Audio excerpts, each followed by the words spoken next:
예, 기획재정위원회 간사 유성걸 의원입니다. 서울, 부산 등 재보궐선거를 통해서 보여준 국민의 분노를 문재인 정부가 말로만 엄중히 받아들이는 것에서 매우 씁쓸합니다.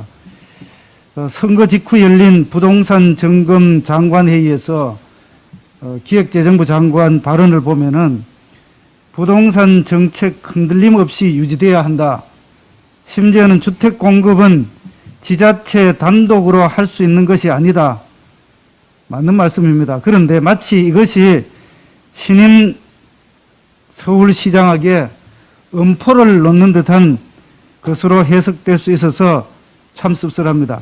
회의에서 또한 압구정 등 일부 초고가 재건축 단지 중심으로 신고가 매매가 출현하고 있다.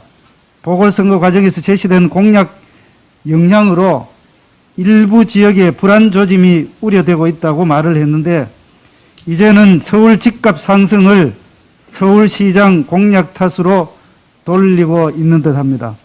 지금 압구정 재건축 단지들이 평당으로 1억 원 가격 이상으로 쏟아지고 있는 것은 정부가 공공주도로 재건축을 하려고 하면 할수록 확실하게 민간 재건축이 될 수밖에 없는 아파트 쪽으로 수요가 이동함으로써 결국은 시장의 쏠림 현상으로 나타나고 있다. 이렇게 보는 것이 맞습니다. 누가 부동산을 이렇게 망쳐놓고 또 지금 도대체 누구의 탓을 하고 있는 것입니까? 정부가 최대한 협력해서 서울의 주택 공급 늘려야 합니다. 그럴 시간도 모자랄 이런 상황에서 지금 경제부총리의 발언은 심히 유감스럽다고 생각합니다. 서울시의 주택 공급 의지에 정부가 죄를 뿌려서 할 것이 아니라 주택 정책, 부동산 정책 전면적으로 재검토하기 바랍니다. 다음은 우리 국가 채무하고 국가 부채 관련돼서 한 말씀 드리겠습니다. 작년 국가 부채가 전년 대비해서 241조 6천억 원이 증가한 1985조 3천억 원에 이르러서 국내 총생산, 작년도의 국내 총생산이 1924조였습니다. 이것을 뛰어넘는 그런 수준으로 급격하게 증가하고 있습니다. 이렇게 급속도로 나라 빚이 늘어나고 있는데도 경제부총리는 정부는 한마디로 별 문제가 없다. 특히 부총리는 국가 채무와 국가 부채의 개념이 다르다. 마치 개념 차이에서 나타나는 현상으로 이야기를 하고 있습니다.